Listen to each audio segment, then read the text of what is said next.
Hola a todos nuevamente, mi nombre es Nicole Rogers, soy neuróloga y hoy me toca presentarles la clase de enfrentamiento del paciente con compromiso de conciencia. Antes de partir, brevemente los objetivos de la clase. En primer lugar, comprender cuáles son los componentes de la conciencia y cuáles son sus bases neuroanatómicas fundamentales. Otro objetivo es que vamos a aprender a reconocer y categorizar los distintos niveles de compromiso de conciencia y vamos a aprender a aplicar un enfoque clínico estructurado y orientado a la acción ante un paciente con alteración de conciencia. No tengo ningún conflicto de interés. Antes de hablar de las alteraciones de la conciencia, es importante definir qué entendemos como conciencia. Cuando buscamos la definición en la Real Academia Española, me sorprendió encontrarme con las definiciones que aquí aparecen, que en el fondo es el conocimiento inmediato o espontáneo que el sujeto tiene de sí mismo y de sus actos, así como también la capacidad que tienen los seres vivos de reconocer la realidad circundante y relacionarse con ella. Les digo que me sorprendió porque es muy similar a la definición que hace de conciencia, eh, que se hace en el libro Coma y Estupor de Plum y Posner, en donde él define la conciencia como el estado pleno de reconocimiento de uno mismo y de la relación que uno tiene con el entorno. Em, Ahora bien, desde el punto de vista clínico, la conciencia tiene dos componentes que son bien diferenciables.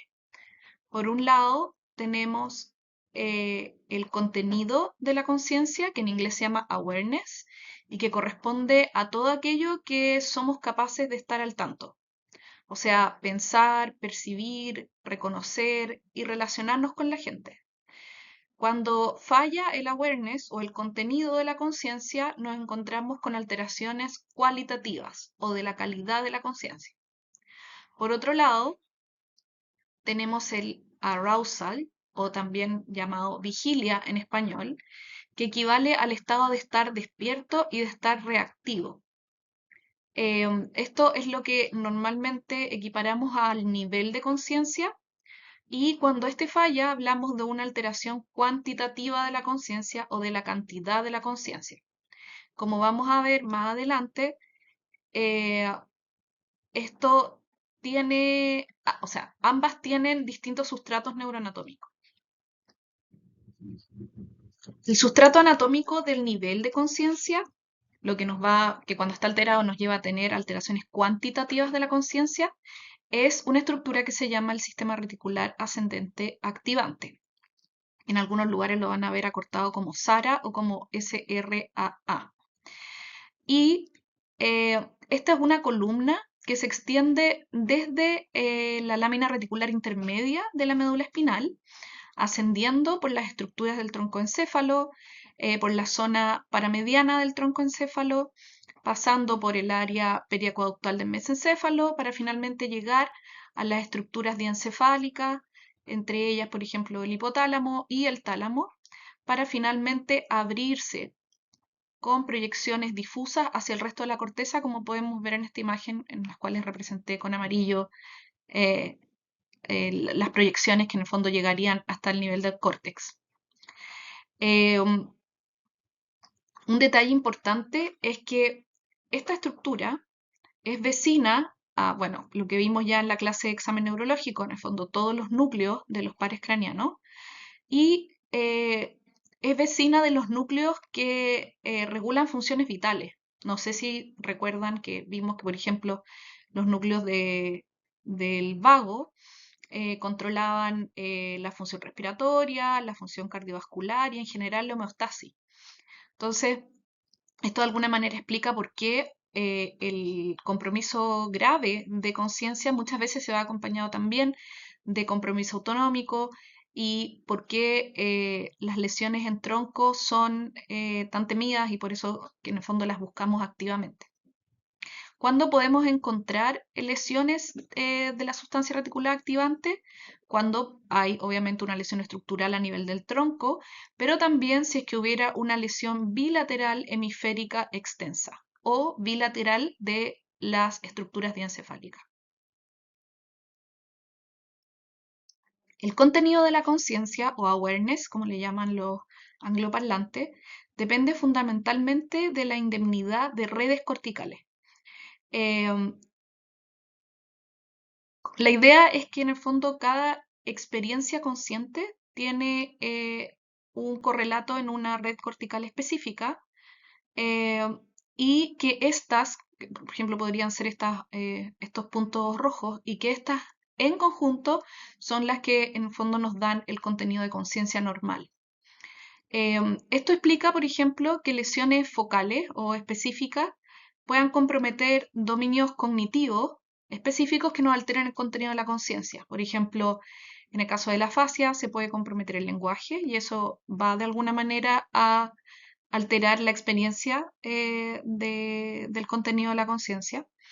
Pero para que se afecte en su completa extensión, en el fondo, también vamos a necesitar lesiones que son más bien grandes o que sean tan difusas que en el fondo puedan llegar a afectar todo eh, el territorio cortical. Es por esto que normalmente nosotros asociamos a las alteraciones cualitativas a disfunciones más bien sistémicas o metabólicas o tóxicas.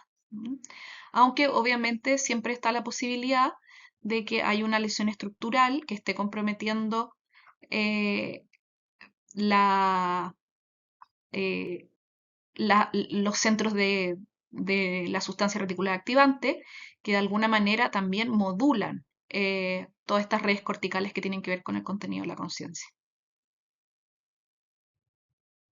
En esta figura vemos cómo distintas alteraciones o distintos estados pueden ser definidos por el estado de su vigilia y su contenido de conciencia. Por ejemplo, en la conciencia, en un estado normal, tenemos la presencia de un estado de vigilia normal y de un contenido de conciencia normal. En el caso del coma, que es el compromiso de conciencia llevado a su extremo, pero también en el caso, por ejemplo, del sueño o anestesias profundas, tenemos que no hay ni vigilia ni tampoco contenido de conciencia. En estados confusionales o delirium, podemos ver que la vigilia puede fluctuar, puede estar normal, puede ser un paciente que está despierto, incluso puede ser un paciente que está agitado o puede estar un poco somnoliento. Y el contenido de la conciencia puede oscilar, ¿ya? Puede que esté muy dormido y no responda, como también puede estar más bien normal y sea un paciente que solamente esté desorientado, por ejemplo. Y quería de todas maneras incluir el concepto del síndrome de enclaustramiento o síndrome de locked-in, que es un estado completamente opuesto al coma, en donde tenemos una vigilia y un contenido de conciencia normal, pero el paciente no es capaz de expresar esta conducta. Y muchas veces se puede confundir con que este paciente está en coma o comprometido de conciencia. El síndrome de enclaustramiento es un cuadro en donde hay parálisis de las 4 extremidades y compromiso de los pares craneanos, secundario a una interrupción de las fibras nerviosas desde las fibras nerviosas motoras hacia los músculos. Entonces vamos a tener un paciente que no va a poder moverse eh, y que por lo tanto puede estar vigil con un contenido de conciencia completamente normal, pero no puede responder a los estímulos que le estamos haciendo, que es una de las primeras partes de la evaluación del paciente con compromiso de conciencia. Entonces podemos confundirnos y podemos creer que es un paciente que está en coma cuando en verdad está perfectamente despierto. La etiología más frecuente son lesiones isquémicas de la parte anterior o ventral del puente, como lo podemos ver en esta imagen, en donde tenemos un corte axial del puente y se ve en blanco eh, la parte isquémica. Esto es una difusión en una resonancia. Pero también puede haber otras causas, ¿ya? Causas donde no necesariamente hay un compromiso central o en este caso un compromiso de las vías, de la vía corticoespinal que va descendiendo, sino que también puede haber, por ejemplo, en el Guillain-Barré, una desmielinización de todos los nervios periféricos y por lo tanto, de cierta manera, también una desconexión entre la fibra motora y el músculo. También se puede ver enclaustramiento en pacientes con esclerosis lateral amiotrófica avanzada, en donde hay destrucción de la motoneurona primera y segunda, y por lo tanto también hay una desconexión entre la fibra nerviosa motora y el músculo. En algunos pacientes, sobre todo cuando hablamos de pacientes con lesiones pontinas, pueden tener conservado todavía la función que está por sobre o rostral al puente, o sea, que tengan conservada la función, por ejemplo, del mesencéfalo. Y recordemos que en el mesencéfalo es donde tenemos eh, mesencéfalo y puente, está la comunicación para realizar movimientos oculares verticales y la apertura y cierre ocular, que es muchas veces de lo que nos podemos valer para poder comunicarnos con estos pacientes. Toda esta diapositiva en el fondo, uno es para que lo conozcan, porque es un cuadro eh, que en el fondo no se puede pasar. Es de esas cosas que no podemos estar con un paciente enclaustrado y creer y tratarlo y manejarlo como si fuera un paciente en coma. Hay que conscientemente buscarlo y descartarlo y recordar que este es un gran ejemplo de que una ausencia de respuesta al estímulo del examinador no es sinónimo de una ausencia de conciencia. Entonces, el examen neurológico del paciente comprometido de conciencia o del paciente en coma eh, es distinto al examen neurológico que vimos y que era muy largo en el fondo. Así como a medida que hacemos el examen neurológico completo varias veces, vamos buscando dirigidamente cosas pensando en el cuadro frente al que estamos, en el examen neurológico del paciente comprometido de conciencia también, ¿ya? Por ejemplo, aquí pueden ver que el paciente al estar comprometido de conciencia y por supuesto el contenido de conciencia está alterado, es un paciente al que no tenemos examen mental, porque asumimos inmediatamente que no hay atención y no nos va a responder ninguna de nuestras preguntas ni tampoco nos va a facilitar el examen. Pero sí hay cosas y partes del examen neurológico del paciente comprometido de conciencia que, si se dan cuenta, están muy ligados a ir a estudiar todas las estructuras y las funciones de las estructuras que están alrededor de la sustancia reticular activante ascendente, o sea, que están en el tronco encéfalo. Entonces, bien superficialmente, cuando hablamos de de la evaluación del nivel de conciencia, es de poder diferenciar si nuestro paciente está vigil o está en sopor o está en coma. Esto lo vimos en la clase anterior. En general, la vigilia es un paciente que está, es el paciente normal, es el paciente que está despierto, está con los ojos basalmente abiertos. La somnolencia es un paciente que está con los ojos cerrados, pero que puede adquirir vigilia de forma muy fácil, probablemente solamente con un estímulo verbal único.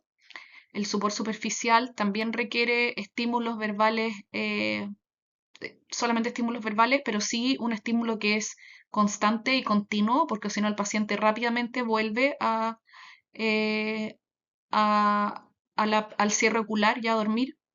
Si es que uno no está constantemente dándole un estímulo.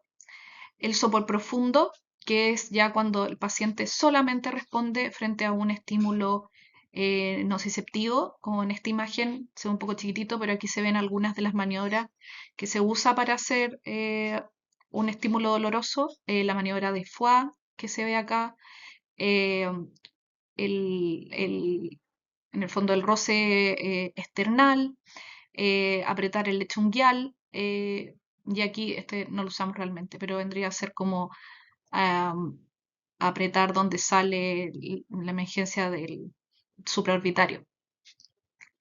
Y el mensaje que quiero que se lleven es que tanto para comunicarse eh, ustedes con sus colegas, pero también ustedes con especialistas, si es que terminan no necesariamente dedicándose a la neurología, eh, siempre va a ser preferible, más que tratar de confundirse con nombres o es un sopor superficial, es un sopor moderado o está obnubilado, siempre lo más efectivo en términos de tiempo sobre todo cuando estamos de repente en situaciones en eh, donde el tiempo es muy importante, lo mejor es especificar cuál es el estímulo que yo hice y cuál fue la respuesta que yo obtuve. Por ejemplo, al paciente hizo un estímulo doloroso y él hubo apertura ocular, que mantuvo, por ejemplo.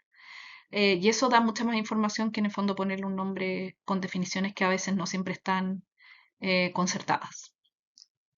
Con respecto al tamaño pupilar, también lo vimos en la diapositiva pasada. Aquí nuevamente va a ser muy importante ver el tamaño de las pupilas, ver si están simétricas, ver si hay reactividad a la luz, si hay presencia del reflejo lumínico y del reflejo consensuado. Y dirigidamente vamos a ir a buscar si es que hay cambios del tamaño pupilar y si hay anisocoria, ¿ya?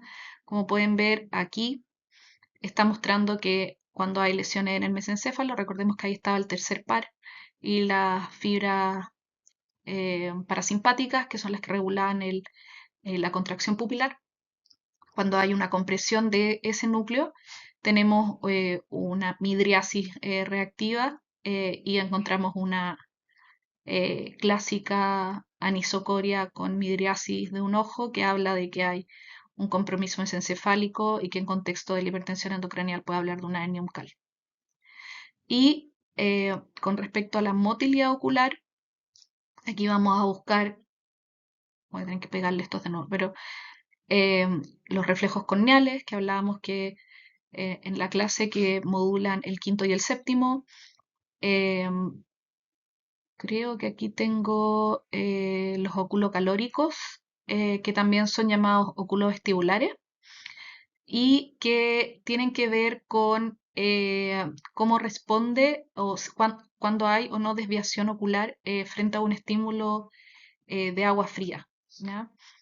Yo creo que esto lo van a ver en su clase de muerte cerebral, pero aquí les puse algunas imágenes para que vean que cuando tenemos un tronco encefálico normal, tenemos este fenómeno de los ojos de muñeca, eh, que es para que lo recuerden, tener los ojos de muñeca eh, como estos ojos que están así, que eran como las muñecas modernas que movían los ojos, eso es lo normal, ¿ya? Cuando dicen que hay signo de ojo de muñeca patológico, es ojo de muñeca pintada, ¿ya? Por eso que aquí vemos que cuando está deprimido o alterado el tronco encefálico, los ojos se mueven alineados con la dirección de la nariz de la persona, ¿ya? Eso es lo patológico. Quedarse mirando siempre adelante, eso es lo normal, ¿ya? Y en el caso de los óculos calóricos, recordad que frente a un estímulo de frío, eh, hay una desviación conjugada hacia el estímulo frío de los ojos. Esa es la respuesta normal. Y cosas anormales que podríamos ver, por ejemplo, que no hay una respuesta simétrica, que en el fondo haya solo un ojo que se desvíe hacia el estímulo frío que está ingresando por la oreja y que el otro no, o que de plano ninguno de los dos ojos responda y que se queden mirando fijo. Con respecto a los patrones respiratorios, estos también se pueden ver alterados cuando hay lesiones a nivel del troncoencéfalo, que es como donde recordemos están los centros de control de la respiración, entre otros. Y aquí les puse algunos ejemplos que les puedo decir que es bien raro de ver, porque en general estos pacientes ya están tan graves y se empieza a asociar a otras alteraciones del tipo autonómico, entonces son pacientes que en general van a estar monitorizados. Y por estar monitorizados, cuando empieza a tener alteraciones de la respiración, en general son rápidamente intubados. Eh, pero para que tengan en consideración la respiración de Cheyne-Stokes, que a veces se puede dar eh, en relación a lesiones diencefálicas bilaterales, que en el fondo son estos periodos como eh, de respiraciones que aumentan la frecuencia y también aumentan la amplitud, seguido de pausas. No es realmente un patrón respiratorio localizatorio, porque bueno, se puede ver en lesiones diencefálicas bilaterales, pero también se pueden ver en lesiones en compromiso metabólico. Así que probablemente lo han visto en pacientes en medicina interna que le llaman a veces la respiración eh, como de un paciente que ya está por fallecer. Cuando hay lesiones en el mesencéfalo, podemos encontrarnos con la hiperventilación central neurogénica, que como su nombre lo dice, en el fondo es una eh, secuencia de hiperventilación sostenida. En el caso cuando tenemos lesiones del puente, como en general esta que se ve acá, que es una lesión bilateral, podemos tener respiración apneusica, que es una inspiración prolongada seguida de pausas de apnea que son cada vez mayores. Ya cuando vamos bajando a través, o sea, por el tronco encéfalo y nos encontramos con lesiones, por ejemplo, en el puente bajo o en la unión punto vulvar, podemos encontrarnos con la respiración atáxica, que como le dice su nombre, es atáxica, es desordenada. Puede haber periodos de apnea, periodos de ventilaciones de baja amplitud o periodos de hiperventilación de gran amplitud, hasta llegar finalmente cuando tenemos una lesión del bulbo en donde podemos tener una apnea sostenida. En el caso del examen motor, lo que nosotros vamos a ir a buscar o a ir a explorar, en el fondo, es en nuestro paciente comprometido con conciencia, tiene movimientos espontáneos eh, y qué movimientos hace posterior a un estímulo. Recordemos que vamos a especificar cuál es el estímulo. Aquí lo que queremos buscar es propositividad, es ver si el paciente está haciendo movimientos que quieran cumplir algún tipo de función o son más bien posturas estereotipadas que no cumplen ninguna función. ¿Ya? Y aquí es importante hablar de las dos posturas estereotipadas que más información nos dan con respecto a una lesión estructural. Una es la postura de decorticación, en donde hay una flexión de las extremidades superiores. eh, que puede ser obviamente bilateral o de un lado, y que habla de lesiones por sobre los núcleos rojos mesencefálicos, o sea, lesiones subcorticales, por ejemplo, o lesiones hemisféricas importantes que estén haciendo un efecto de presión sobre las estructuras diencefálicas. Eh, y tenemos la postura de descerebración, que habla de mayor severidad, porque significa que ya hay compromiso de los núcleos rojos a nivel del mesencéfalo, o sea, hay una lesión que está abajo del mesencéfalo, entiéndase una lesión pontina eh, o una lesión de la unión pontomesencefálica, y aquí lo que hay es una postura de extensión de las extremidades superiores. Y algunas otras cosas que podemos también complementar para el examen neurológico del paciente comprometido con conciencia es tratar de hacer un fondo de ojo y buscar signos de meningismo. En el caso de esta imagen de acá, lo que se ve y lo que vimos también en la clase es que está borrada la papila, el borde de la papila no está claro. Tampoco se observa, está aplanada, no tiene en el fondo este efecto que se ve que están como dobladitas los vasos, y además tenemos una inmensa hemorragia que a veces se puede ver en casos de aumento de hipertensión, de presión endocriniana. Para aquellos que, bueno, me imagino que en algún momento alguien dijo, este examen neurológico del paciente comprometido de conciencia es muy largo, aun cuando ya habiendo visto la clase de examen mental, o sea, de examen neurológico completo, se imaginarán que no es realmente largo cuando tenemos el otro de comparación. Se inventó la escala de coma de Glasgow, que es importante que la conozcan. Eh, es importante también saber que la escala de coma de Glasgow originalmente fue creada y validada para pacientes con TEC, ¿ya? Pero cuando lo vemos más allá de solamente una tabla que memorizar y empezamos a ver qué es lo que realmente analiza, vamos a ver que muchas de las partes tienen que ver con el examen, en el fondo son partes del examen neurológico del paciente comprometido con conciencia. Cuando nosotros le pedimos al paciente o evaluamos la abertura ocular, en el fondo estamos hablando del nivel de conciencia. Estamos viendo si responde a un estímulo verbal, si responde a un estímulo doloroso. Eh, Cuando buscamos la respuesta verbal, estamos viendo contenido de conciencia. En el fondo vamos a ver si es que el paciente habla completamente orientado, si es que está un poco confuso o si es que ya hay elementos en donde el lenguaje está alterado, con respuestas inapropiadas o sonidos inapropiados. Y en lo motor vemos lo que comentamos antes, o sea, la respuesta motora, la presencia de movimientos propositivos, si es que el paciente es capaz de obedecer comandos, si es capaz de localizar el dolor, que eso se considera propositividad, o si logra en el fondo retirarse al menos del dolor, no lo localiza, pero al menos está todavía presente el reflejo de retirarse del dolor, o si cuando es más severo, en el fondo hay respuestas estereotipadas, como es la respuesta de corticación con la flexión de las extremidades superiores y descerebración con la extensión de las extremidades superiores. También recordar que el puntaje mínimo de Glasgow son 3 puntos, no 0, ¿ya? 3 puntos significa que el paciente no tiene respuesta frente a estímulo doloroso a la apertura ocular, no tiene respuesta motora frente al estímulo doloroso y tampoco tiene respuesta verbal frente al estímulo doloroso. Ahora vamos a partir con dos situaciones y vamos a tratar de hacer un algoritmo de cómo podríamos manejarlo o enfrentarlo.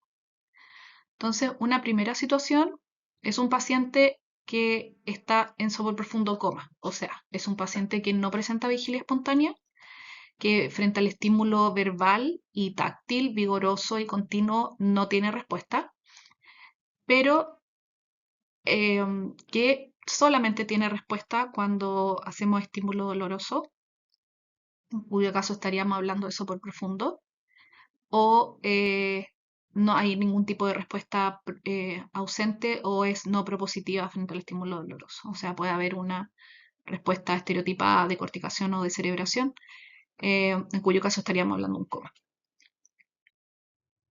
En el caso que recién comentamos, entonces, lo que hay es claramente un compromiso de la vigilia, ¿ok? O un compromiso cuantitativo de la conciencia.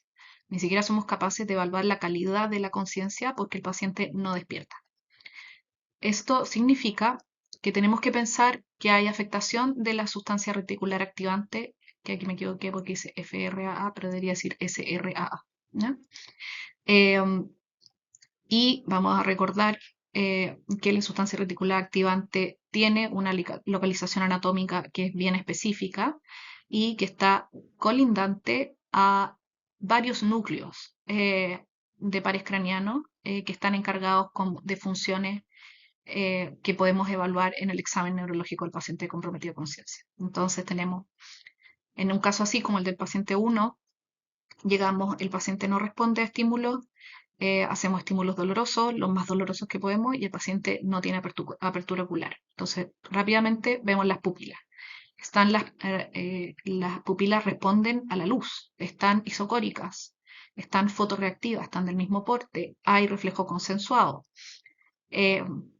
Y lo consignamos, en el fondo.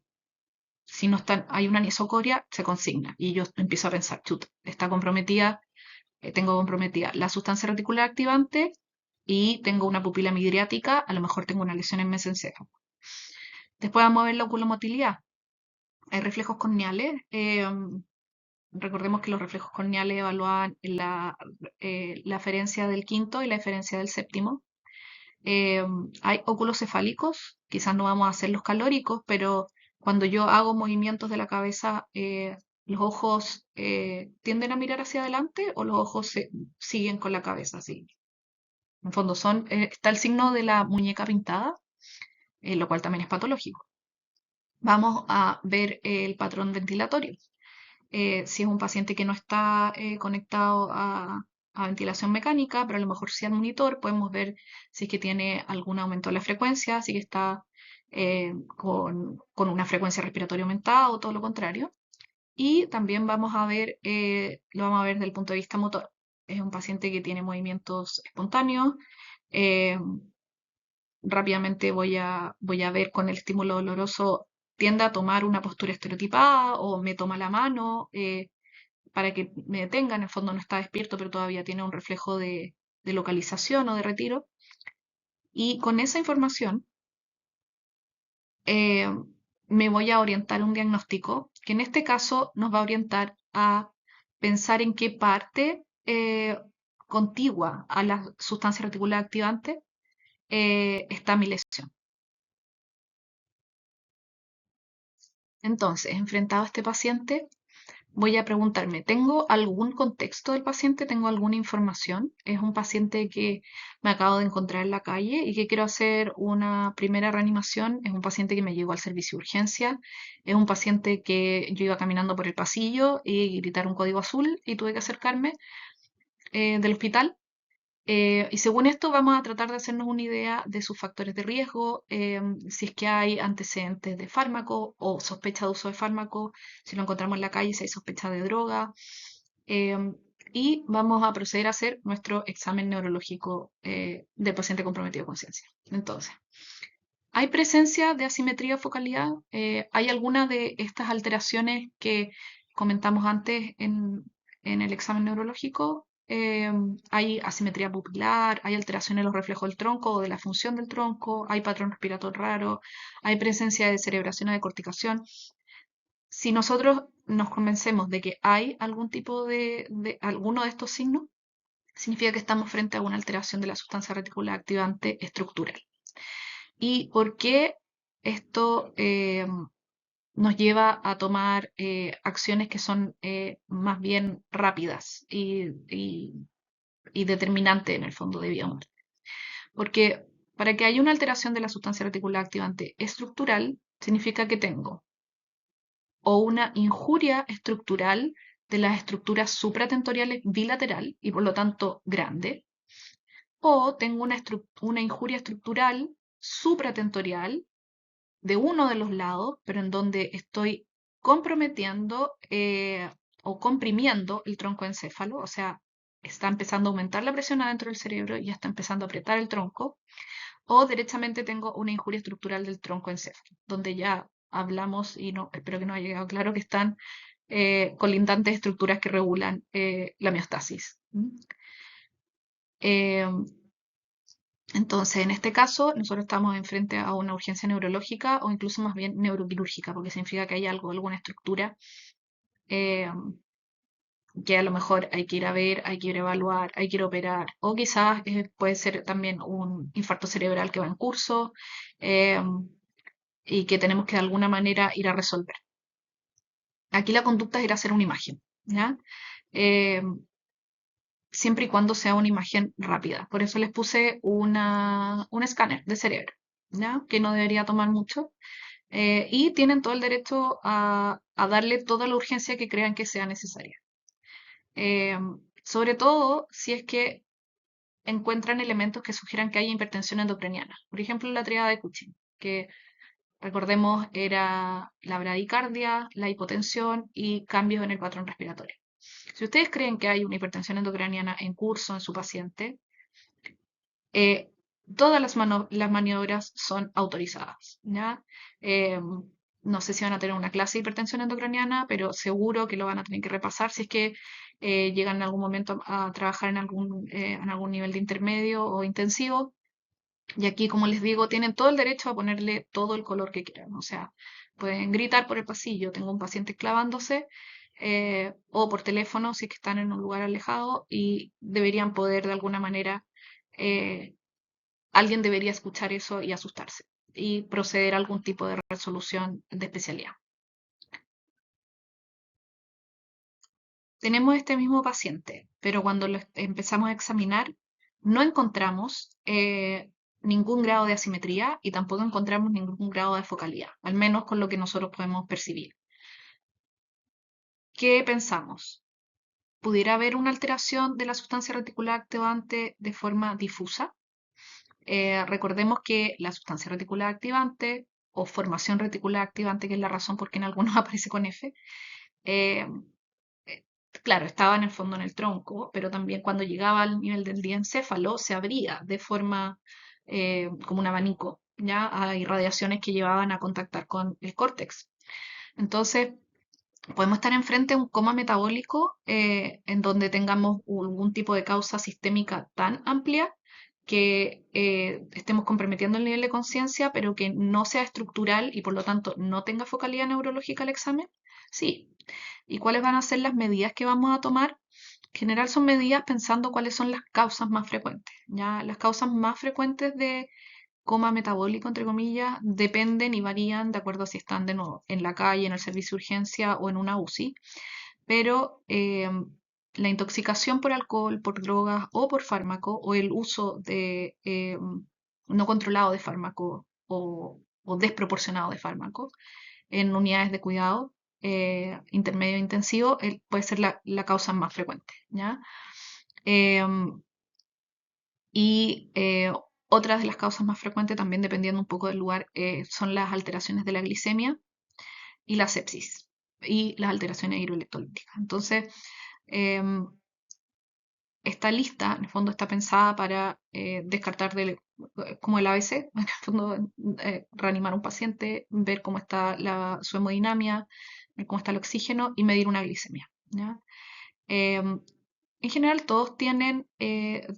casi todos los algoritmos incluyen la tiamina, eh, no porque sea muy frecuente que haya compromiso como metabólico por déficit de B1, pero sí por lo fácil que es administrarlo y por lo absolutamente ninguna contraindicación que tiene en el fondo administrar una ampolla.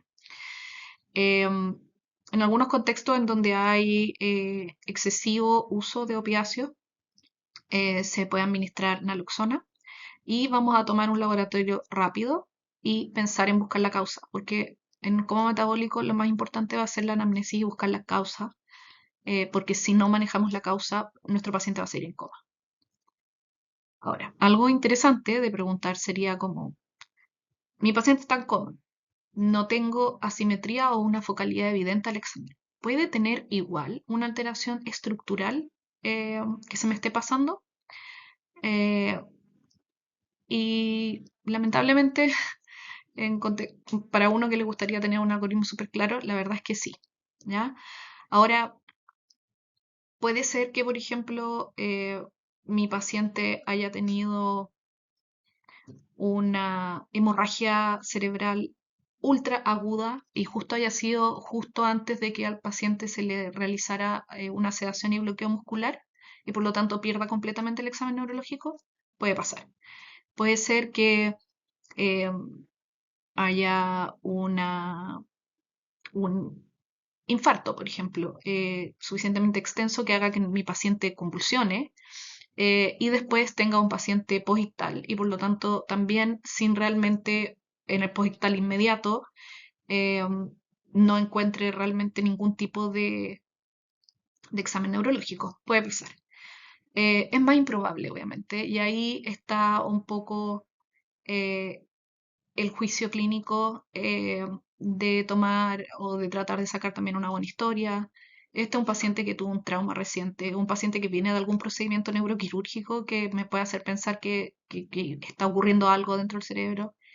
Es un paciente que tiene una coagulopatía, es un paciente que tiene pocas plaquetas o que tuvo recién una crisis hipertensiva que lo hace muy lábil a tener lesiones estructurales vasculares, por ejemplo. Si el caso es así y si queda la duda o si me queda la duda con mi examen, eh, yo creo que la opción siempre va a ser estabilizar a mi paciente. Obviamente no quiero que salgan corriendo a un escáner sin un ambú, pero tratar de ir a ver si hay algo, al menos eh, algo que potencialmente pudiéramos resolver desde el punto de vista estructural. Ahora vamos con la segunda situación. Tenemos una paciente con vigilia espontánea, con somnolencia o con un sopor leve. O sea, paciente que frente a estímulos verbales o un estímulo táctil leve, como tocarle el hombro, es una paciente que tiene apertura ocular, pero que nos damos cuenta que está inatenta. eh, Estoy hablando como de la paciente porque puso una imagen de la señora, pero es un paciente que está inatento, es un paciente que está desorientado en el tiempo-espacio, se mueve poco o se mueve mucho, tiene alteraciones de la memoria, está alterado desde el punto de vista afectivo, es un paciente que está lábil, llora mucho eh, o está súper retraído, tiene algún comportamiento inadecuado, está tratando de golpear a la gente, está tratando de levantarse, refiere a alucinaciones visuales o auditivas, es un paciente que casualmente se empezó a desorientar cuando bajó el sol, en el fondo el fenómeno Sundowning, o en la mitad de la noche, Cuando pasa esto, nosotros tenemos que ir a pensar que aquí lo que está comprometido es la conciencia, pero más bien el contenido de la conciencia, o que hay un compromiso cualitativo de conciencia. En este caso, nuevamente nos vamos a preguntar si hay una asimetría o hay alguna focalidad neurológica. Pero a diferencia del caso previo, en donde teníamos un paciente en donde su nivel de conciencia estaba severamente comprometido, ahora tenemos tiempo para poder lucirnos con nuestro recientemente aprendido examen neurológico y específicamente el examen mental. ¿Ya? Este es una situación distinta, no vamos a estar en una situación de presión y aquí vamos a poder tener un tiempo más para explorar cosas o focalidades que a lo mejor no van a ser tan fácilmente detectables. Como por ejemplo, hay alteraciones del lenguaje, hay una afasia, es un paciente que está, por ejemplo, como en el video que vimos en la clase 1, que está con un lenguaje fluido, pero que cuando empezamos a conversar con él nos damos cuenta que está inventando palabras, no nos está respondiendo realmente lo que le estamos preguntando. Es un paciente que está con algún tipo de agnosia o de no reconocimiento, es un paciente que no reconoce la mitad de su cuerpo, por ejemplo. Es un paciente que nos damos cuenta que realmente no está viendo, eh, que tratamos de buscar en el fondo, eh, tratamos de hacer un campo visual y el paciente nos inventa cosas. Pudiera ser una ceguera cortical, como el síndrome de Anton que vimos. Eh, esas sutilezas y obviamente ya cosas más evidentes al examen neurológico, como que hay una debilidad, tiene una mínima apariencia positiva, tiene signo cerebeloso, eh, nuevamente nos van a hacer pensar que este compromiso de conciencia cualitativo pudiera ser secundario a un daño estructural. Eh, quizás no un daño estructural al punto que vimos en el caso pasado, en donde tenía que haber una lesión sumamente grande y bilateral o que ejerciera algún tipo de presión sobre el troncoencéfalo o directamente del tronco, pero de todas maneras es un paciente en donde pueden estar pasándole muchísimas cosas desde el punto de vista estructural y es un paciente que vale la pena nuevamente estudiar con una imagen. Eh, ¿Qué pasa si habiendo hecho nuestro examen neurológico a nuestro juicio perfecto no encontráramos una focalidad? Es un paciente en donde podemos plantearnos que hay una alteración cualitativa de conciencia más bien secundaria a un delirium, ¿ya? Sobre todo si el contexto eh, les parece adecuado. O sea, aquí no puse un cuadro para el contexto, pero un poco lo mismo. Es un paciente mayor, es un paciente o es un paciente joven, donde ahí en el fondo sería mucho más raro porque un paciente joven va a tener un delirium. Eh, está en un contexto hospitalario, es de noche, le iniciaron fármacos nuevos, le suspendieron algún fármaco nuevo, eh, está incómodo, está con dolor. eh, Eso también, y tiene un examen neurológico que aparentemente no tiene una focalidad evidente, no está parético, está solamente un poco desorientado. Y algo que incluí acá y que incluí curiosamente en la parte cuando no hay focalidad, son los movimientos anormales tipo temblor o tipo asterixis, que es lo que vemos en el daño hepático crónico, o mioclonías, que son muy poco localizatorias, todos estos síntomas, y que a veces incluso nos pueden orientar un poquito a que pudiera haber algo tóxico metabólico, porque como en el caso de la asterixis, que la hiperamonemia puede dar estos movimientos, puede haber temblor en contexto de hipoglicemia, puede haber mioclonías en contexto de uremia, y también es de alteraciones de la glucosa. Entonces, cuando empezamos a pensar ya que esto es un compromiso de conciencia cualitativo con un origen tóxico metabólico, nos podemos valer de algún buen algoritmo para descartar todas las causas y como nuevamente estamos en otro escenario, hay un poco más de tiempo, podemos ir una por una y realmente asegurarnos de encontrar la causa.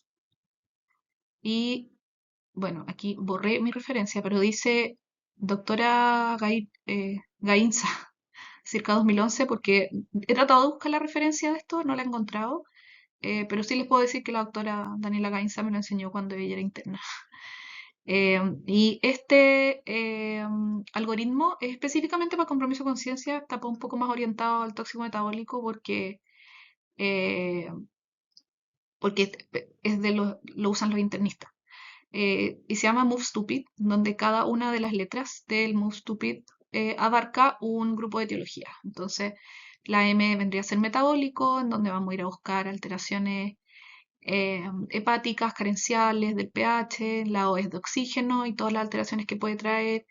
La B es de vascular, sí, puede haber un hipoflujo, puede haber una falla cardíaca, puede haber una hipotensión. La E es de electrolitos, que es una gran causa de compromiso con conciencia cualitativo, y de endocrino, donde encontramos la hipoglicemia, entre las otras alteraciones también que pueden dar compromiso cualitativo, alteraciones de la hormona tiroidea, del cortisol.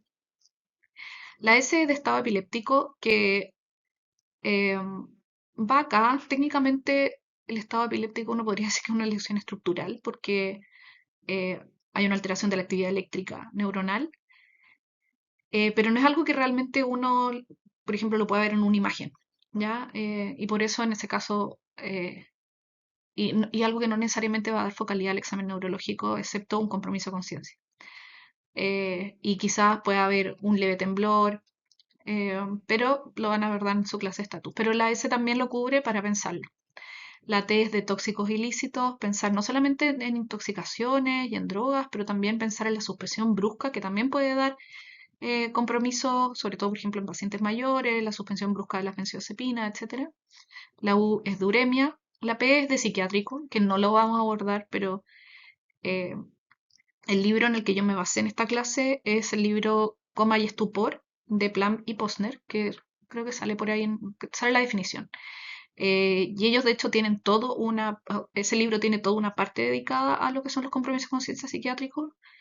La I es de inflamación infeccioso, buscar elementos de autoinmunidad. En infeccioso, el SIRS y el compromiso con ciencia cualitativa secundaria sepsis, sobre todo en contexto del paciente hospitalizado, es sumamente frecuente y hay que tener que considerarlo. Y la D es de drogas o medicamentos. Otra cosa que uno se podría preguntar nuevamente es, ¿puede haber un paciente en donde yo no encuentre que tenga un compromiso cualitativo de conciencia, no cuantitativo? O sea, paciente que está vigil, pero está confuso o está desorientado, pero no tiene realmente una focalidad motora, eh, motora o algo evidente, puede tener igual un daño estructural. O sea, en el fondo puedo tener un paciente con un compromiso cualitativo y una focalidad tan específica que se me pase un poco que pueda haber una lesión estructural. Y en esta diapositiva les puse las que según Plum y Posner, que está acá, nuevamente lo tapé, em, son los pitfalls o donde uno más se cae ya en estas circunstancias. Y están todas las lesiones, y específicamente los ACV de los hemisferios no dominantes, paritotemporales, en donde puede dar solamente un compromiso de conciencia cualitativo, cambios conductuales, y a veces pueden aparecer elementos como una heminegligencia contralateral que si uno no sabe ir a buscarla no la encuentra. La heminegligencia en el fondo ignorar el lado contralateral del cuerpo, eh, y que es lo que buscamos, en el fondo hay que ir dirigidamente preguntarle cómo es esta su mano, hay que buscar hacer estímulos sensitivos bilaterales y ver si extingue un lado.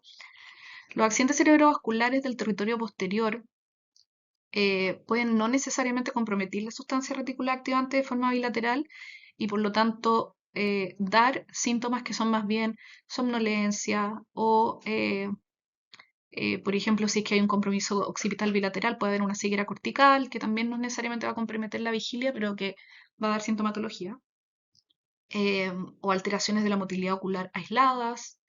La lluvia embólica en contexto de una fibrilación auricular o endocarditis puede dar un sinnúmero de pequeños infartos que no necesariamente van a alcanzar a tener la cuantía suficiente para dar un compromiso del nivel de conciencia, ni tampoco van a ser en lugares tan estratégicos que nos den necesariamente una focalidad específica que nos grite en el examen.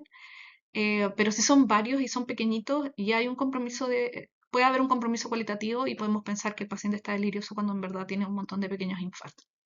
Caso de la trombosis venosa pasa un poco lo mismo, porque cuando hay trombosis venosa cerebral hay aumento de la presión intracraneana, se pueden congestionar los tálamos, y la clínica que da el compromiso talámico puede ser solamente de somnolencia y cefalea, que puede avanzar lentamente un coma. Algo parecido pasa con el PRES. con los hematomas subdurales, que también puede pasar dar solamente cefalea, y con algunas encefalitis virales, en donde en verdad lo que vamos a encontrarnos son con algo parecido a una sepsis o un SIRS. No sé si existe el SIRS todavía, pero como un SIRS. Y pueden haber alteraciones de los lóbulos temporales que, como vimos, son bien difíciles de evaluar.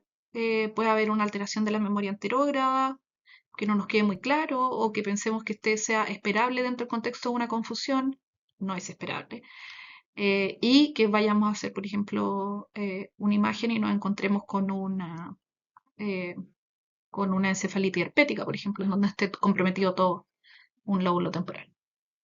Estas son cosas que igual hay que tener en consideración eh, y espero que todos tengan la oportunidad de poder, cuando tengan estas dudas, acercarse a algún especialista o ojalá tengan en su centro de salud algún especialista a los que pueden preguntarle, eh, porque esto en sí es un cuadro que es difícil y donde hay mucho en juego y nadie debería ser, nadie va a juzgarlos si es que ustedes van a pedir una segunda opinión a alguien que ya sea lleva más tiempo o es un especialista del área de neuro. ¿A qué pacientes les vamos a pedir exámenes? ¿Y qué exámenes le vamos a pedir a cada paciente? Espero que les haya quedado a todos claro que un paciente que se presenta con un coma y que al examen neurológico, por muy somero y superficial que sea, eh, tenga una sospecha o se nos prenda la ampolleta y creamos que tenga un coma estructural, o sea que en el fondo hay una lesión dentro de ese cerebro que esté causando el coma, es un paciente que debería ir a imagen sí o sí. Lo estabilizan y lo llevan a una imagen. Eh, cuando pedimos bueno, cualquier paciente que tenga una focalidad, que a lo mejor no necesariamente está en coma, pero sí comprometido con conciencia, como por ejemplo una fascia, y todo paciente en donde haya descartado las etiologías tóxico-metabólicas más frecuentes y que yo veo que su compromiso de conciencia no se resuelve. Son pacientes que en el fondo de todas maneras tienen derecho a tener una imagen.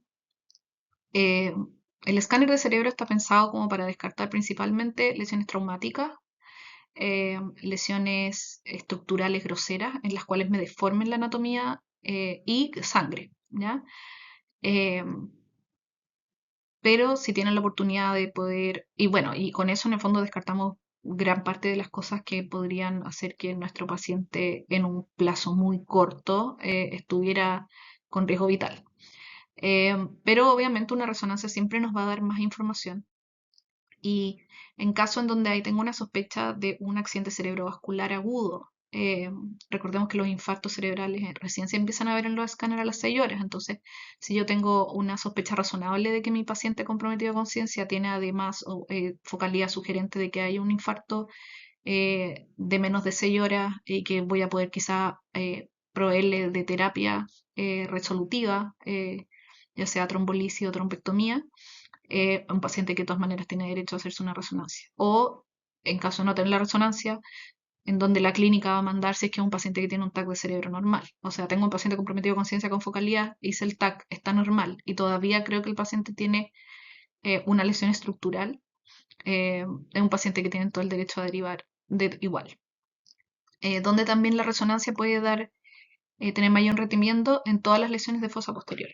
Ya el escáner de cerebro tiene mal rendimiento en lesiones de troncoencéfalo, en lesiones de cerebelo, y como pudieron ver, a veces una lesión muy pequeña a nivel del tronco puede llevarnos a tener un paciente enclaustrado.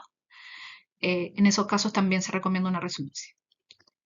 Y a qué pacientes les vamos a hacer un electroencéfalo o un monitoreo electroencefalográfico continuo, pensando que puede tener un estatus epiléptico no convulsivo y que por eso tengamos un compromiso de conciencia que no se resuelve. Pacientes que tengan historial de epilepsia, pacientes que hayan tenido una convulsión clínica observada, pacientes que tengan un daño estructural cerebral previo, que tengan antecedentes de un infarto o tengan antecedentes de una neurocirugía, porque en el fondo van a ser pacientes que su cerebro va a estar siempre en un estado muy vulnerable a poder hacer actividad eléctrica anormal. Sobre todo en el contexto de los pabellones de medicina interna, los pabellones de intensivo y de intermedio, recordar que hay varios fármacos que bajan los umbrales convulsivantes, eh, las quinolonas y los carbapenémicos bajan el umbral convulsivante, y tenerlo en consideración porque de repente podemos tener un paciente que se nos está comprometiendo cualitativamente de conciencia todos los días y no sabemos bien por qué. eh, y, y es porque está teniendo actividad eléctrica. Y aquí anoté coma y soportes profundos con anormalidades oculares. Yo creo que esta conducta ha cambiado desde el punto de vista de que si yo tengo un paciente en coma o sopor profundo, probablemente hacer un electroencéfalo vaya sí o sí. O sea, independiente de que le hice un escáner de cerebro y también eh, hoy por hoy un electroencefalograma ya no es tan difícil de poder acceder como lo era antes. Eh, y sí, eh, en el fondo, cuando ya hayamos descartado todas las causas y todavía encontremos algunas escasas clínicas, por ejemplo, esto de que la alteración en la frecuencia cardíaca o en la presión arterial habla de que, por ejemplo, pudiera estar teniendo crisis disautonómica, que no tengamos una explicación realmente. Son pacientes que, claro, queremos hacerle un electro, pero quizás a lo mejor también queremos tenerlo monitorizado. Y ahí es donde cae el monitoreo electroencefalográfico continuo. Ya para despedirme, les puse la imagen del libro en el cual pasé gran parte de esta clase, que es el libro Estupor y Coma o Stupor and Coma de Plamy Posner. Es un libro muy antiguo, obviamente tiene sus nuevas ediciones, esta es la última, la quinta, pero es un libro que les recomiendo realmente leer si es que se van a dedicar un poco al tema neurológico o si se van a dedicar al tema del intensivo. Un libro súper entretenido, es muy didáctico y eso. Nos vemos en Demencias.